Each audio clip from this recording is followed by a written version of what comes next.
Hello, and you are welcome to Global Business Insights, where we present perspectives driven by analysis and the latest data as they're released all over the world.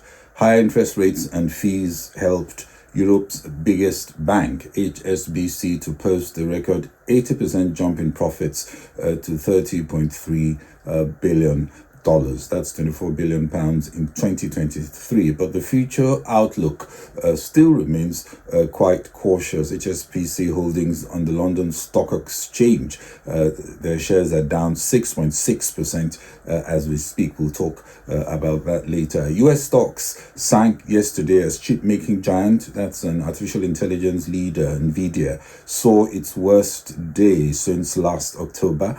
Also, just before announcing its quarterly earnings later this evening after the closing bell on the New York Stock Exchange. The question is optimism waning that Nvidia can sustain the market dominance in what may be the next big catalyst for market sentiment. Again, we'll see what Nvidia says later in the evening. Late yesterday night, we saw Japan present its latest trade figures showing exports picked up year on year by 11.9%, better than expected. And at Home Depot, results yesterday show pressure from a slow US housing market. And with the number of home sale transactions down, fewer renovations and remodelings, and generally lower home improvement demand, it wasn't very good for Home Depot. They announced their first annual sales decline since 2009. And we also look at the latest data on capital importation in Nigeria, showing little improvements in the fourth quarter 2023 foreign direct investment, FDI, and there is more. The slowdown in China's economy did have an impact on Europe's largest bank, even though it still saw an 80% jump in its profits for the full year, posting $30.3 billion, and also after a $3 billion charge from its stake in China's Bank of Communications. The spike due to higher interest rates and fees charged to customers, no surprises there. Group Chief Executive Noel Quinn also said that record performance in 2023 enabled highest full-year dividends since 2008, and 3 share buybacks last year totaling $7 billion, plus a further share buyback of up to $2 billion.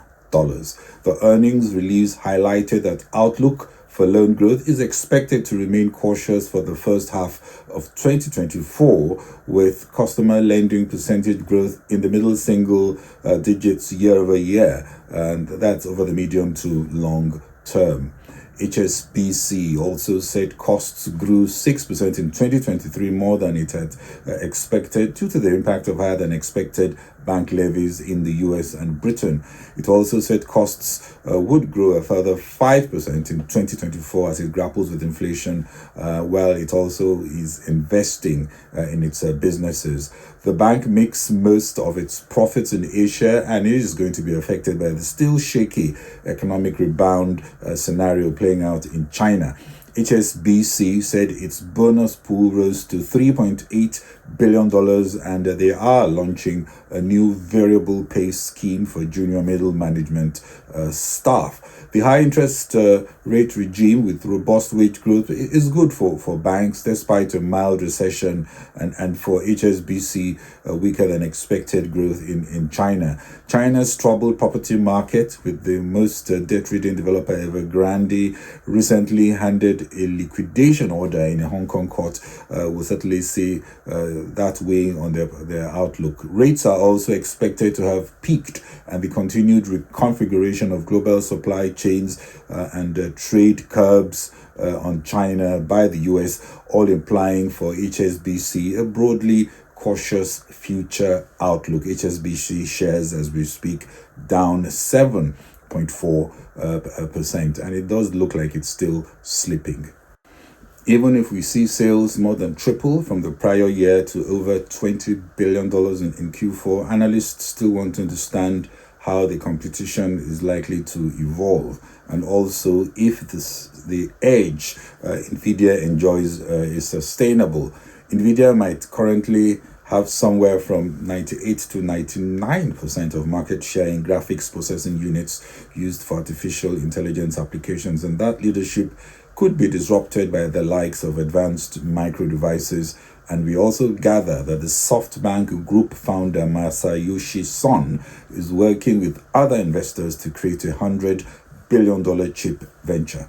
Apart from competition, another tailwind could be the improving appetite for artificial intelligence assimilation by major corporates in sectors like telecommunications. In a recent survey by Nvidia covering over 400 respondents in the telecommunications industry, they saw a trend of improved expectations of success from AI applications, and the telecom companies are also embracing the new AI wave.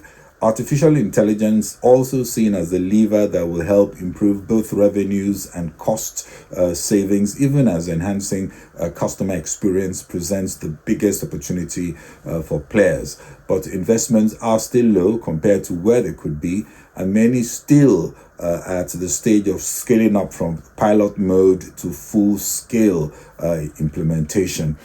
If what we see in the telecom space is a pattern that reflects the trend in other sectors, it suggests we are at the threshold of a major takeoff. Other analysts also argue that given the economic uncertainty driven by diverse geoeconomic issues and gaps in infrastructure, we may still have to wait till 2025 for that takeoff. And given also competition time for them to incubate companies and challenge that market dominance. And of course, we know that corporates want to have alternatives that helps them when they negotiate prices. Nvidia shares, though down yesterday, are up more than 40% year to date. And they will need a good story later today to maintain that steep climb, and all heirs will be alert, especially as Nvidia is also likely to be more cautious in projecting the sales growth for 2024. How moderate we are going to see 2024 sales improvements is something that we are going to be watching. But whatever else we hear, the artificial intelligence space is by no means abating in terms of how the narrative is stoking up sentiment. The impact of trade curbs with China in sensitive technologies, another headwind, will not just hit Nvidia's numbers, but it's already accelerating Chinese research efforts to evolve cheaper alternatives targeted to Asia and emerging economies, also anxious to play in the AI space. We will bring insight from earnings release, the earnings release later today, implying the evening episode will be much later as we await the Nvidia announcement. Stock markets in Hong Kong, China, and Taiwan will be particularly sensitive to the results, given that these regions account for over 40% of Nvidia's revenue in the previous quarter. Japan's merchandise trade balance total for January coming in at minus 1.75 trillion yen, also a lower deficit than expected. That was, of course, due to the improvements that we saw in exports and thanks to higher demand for cars and semiconductor manufacturing equipment. Exports climbed to a 14-month high of 11.9% growth, and imports also declining more than expected, down 9.6% due to lower energy prices, resulting in a trade balance lower by almost 50% compared to last year. The weak yen has helped to drive exports to record highs, also making the cost of imported products, especially food and energy commodities, very expensive. The largest trade deficits were reported with Australia, China, and Middle East countries, while the biggest trade surpluses were recorded with the United States, Hong Kong, South Korea, and Singapore. Japan is also pouring billions of dollars to revive its chip-making capacity and insulate its economy from US-China tensions, even as the economy, which slipped into recession in Q4, is likely to contract yet again this quarter. In December, Toyota subsidiary Daihatsu suspended production after a safety scandal erupted. Yet another blow to the economy as households struggle with rising prices hurting personal spending and investments are being held back. In Japan, analysts are betting to see an end to negative interest rates as inflation picks up, but the unexpected slide into recession last year could delay those rate increases. The blue chip equity gauge, however, went up close to its 1989 peak of late, and a rate hike could also push Japanese banks to lend and create a potential windfall for cash-rich households that have been living with ultra-low rates. The strong exports data are also indicative of recovery in the global economy, a sign that global trade is slowly bouncing back.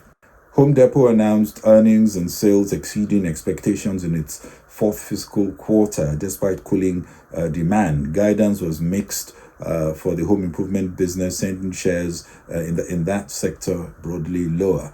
Net sales dropped 2.9% to $34.8 billion, while earnings per share came in at $2.82, broadly in line with forecasts. The decline in sales was as a result of weaker customer transactions and average tickets, which contracted by 1.7% and 1.3% respectively. Big ticket purchases, that is those over $1,000, were also especially slow, and that declined 6.9%. According to Ted Decker, CEO, he called it a year of moderation after 3 years of exceptional growth, and also saying that the moderation is likely to continue in 2024. CFO Richard McPhail also added that higher interest rates at the beginning of 2024 will pressure demand for larger projects and the effects from pull forward of demand during the pandemic, as well as some project deferral. All this is going to impact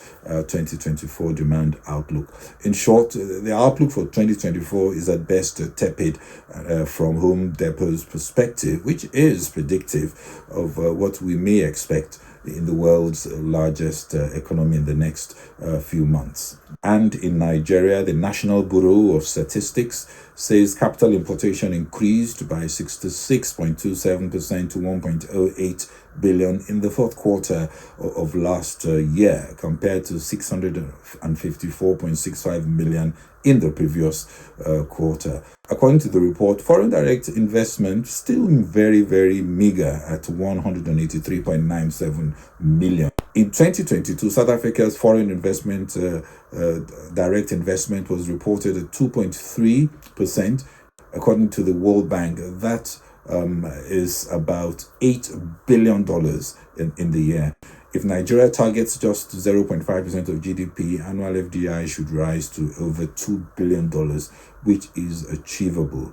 The data out yesterday shows there is a huge opportunity to galvanize FDI with the right incentives, especially targeting not just oil and gas, which of course is quite attractive, but other sectors like infrastructure and technology startups. In closing, Asian markets today, we see Hong Kong stocks up as the wider Asia-Pacific region traded mixed after Wall Street losses yesterday. Hong Kong's Hang Seng up 1.57% at close. Shanghai Composite, that's the China index, also up 0.97%. Shenzhen up 0.79%, but the Japanese index down 0.26%, while the South Korean Kospi also down 0.17%. The Japanese manufacturer business confidence tumbled to -1 in February. That's the latest data coming from Japan, marking the first negative reading since last April. Well, that's it from me on Global Business Insights. If you enjoyed the program, please share and kindly follow on Facebook and LinkedIn, and also subscribe on YouTube and X. Thank you very much for watching. This is Bode Oshosami. Bye-bye.